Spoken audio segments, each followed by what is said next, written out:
నమస్తే, welcome to four sides TV. El Nino ప్రభావంతోనే ఈసారి ఉష్ణోగ్రతలు పెరగనున్నట్లు విశాఖ వాతావరణ శాఖ డైరెక్టర్ ఎం సునంద తెలిపారు. రానున్న 4 రోజులు అధిక ఉష్ణోగ్రతలు నమోదయ్యే అవకాశం ఉందని అన్నారు. ఏప్రిల్, మే నెలల్లో అధికంగా ఉష్ణోగ్రతలు నమోదయ్యే అవకాశం ఉందని తెలిపారు. మే నెలలో వేడి గాలులు వీచే పరిస్థితులు కనిపిస్తున్నాయని, అధిక ఉష్ణోగ్రతలు నమోదవుతున్న నేపథ్యంలో తగిన జాగ్రత్తలు తీసుకోవాలని సూచనలు చేస్తున్న విశాఖ వాతావరణ శాఖ డైరెక్టర్ సునందతో మా వైజాగ్ ప్రతినిధి Chandrasekhar face to face.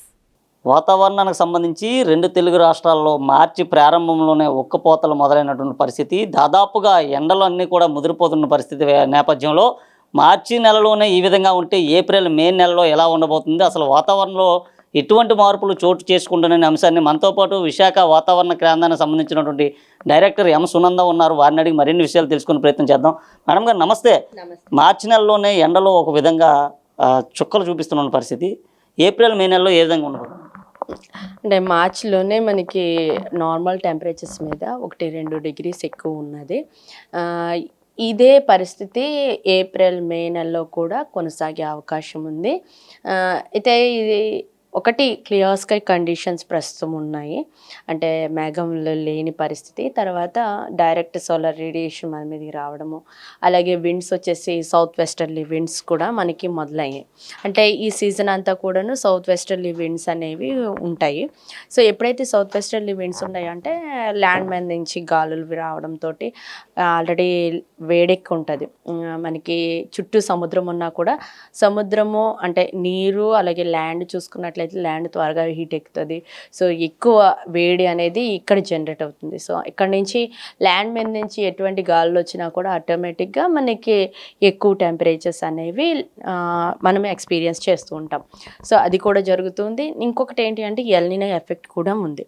So ఈ ఎల్ నీనో ఎఫెక్ట్ వల్ల కూడా మనకి టెంపరేచర్స్ ఈ యొక్క రానున్న 3 నెలలు కూడా అంటే ఏప్రిల్, మే వరకు కూడాను ఈ యొక్క టెంపరేచర్స్ కొనసాగే అవకాశం ఉంది. మన మార్చ్ 1నే ఆల్రెడీ రిలీజ్ చేస్తున్నారు. టెంపరేచర్స్ మ్యాక్సిమం టెంపరేచర్స్ కొంచెం ఎక్కువే ఉంటాయి.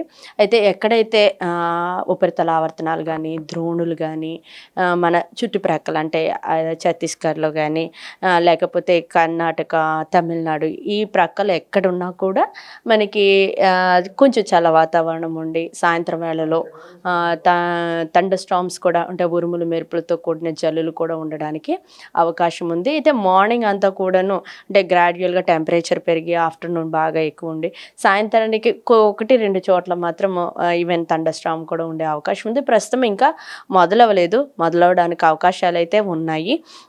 సో టెంపరేచర్స్ అయితే ఈ విధంగా కొనసాగుతాయి కనుక సో హై టెంపరేచర్స్ ఉన్నప్పుడు ఇలాగా మధ్యాహ్నము 12 to 2 వరకు కూడా ఎక్కువ టెంపరేచర్ ఉంటాయి కాబట్టి నీడ పట్టున పని చేసుకోవడానికి లేదా వాటర్ ఎప్పుడూ కూడా తగినంత తీసుకుంటూ ఉన్నట్లయితే డీహైడ్రేషన్ వల్ల అంటే ఈ సన్ స్ట్రోక్ వల్ల వచ్చే ఇబ్బందులు కొంతవరకు తగ్గించుకోవచ్చు.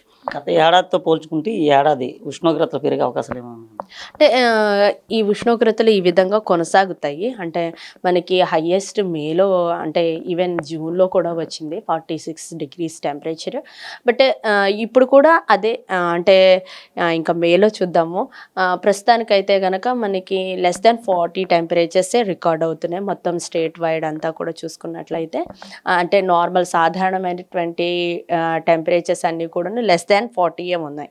అంటే అరౌండ్ 36, 37 అట్లా ఉన్న ప్రాంతాలన్నింటిలోనూ కూడా సో సాధారణం మీద 1 లేదా 2 ఉంటాయి. ఈవెన్ మన వైజాగ్ అయితే సాధారణమైనటువంటి టెంపరేచర్ ఎంత అంటే 33.4 అనమాట. సో దాని మీద 1-2 degrees ఎక్కువ ఉంటుంది. అలాగే ప్రతి ప్రాంతంలోనూ కూడాను సాధారణమైనటువంటి టెంపరేచర్ ఒకటి ఉంటుంది. సో ఆ సాధారణం మీద 1 లేదా 2 degrees మాత్రమే ఎక్కువ ఉంటుంది. అంటే 40 degrees కన్నా ఎక్కువ మ్యాక్సిమం వెళ్దు. అనంతపూర్లో మాత్రమే అక్కడ సాధారణమైనటువంటి టెంపరేచర్ ఎక్కువ ఉంది కనుక సో అక్కడ వాటి అలా వచ్చింది. బట్ అది తర్వాత మళ్ళీ గ్రాడ్యువల్గా తగ్గింది కూడాను.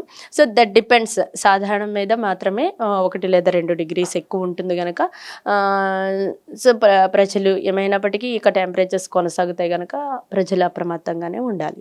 సాధారణంగా మే నెల, జూన్, జూలై ఈ 3 నెలల్లో కూడా వడగాల్పులు ఎక్కువగా వీచే అవకాశాలు కనిపిస్తాయి. అయితే ఈ ఏడాది ఎండలు ప్రస్తుతం మార్చి నెలలో ముదిరిన పరిస్థితి. అయితే ఏప్రిల్ నుంచి ఏమైనా వడగాలు వీచే అవకాశాలు ఉన్నాయి?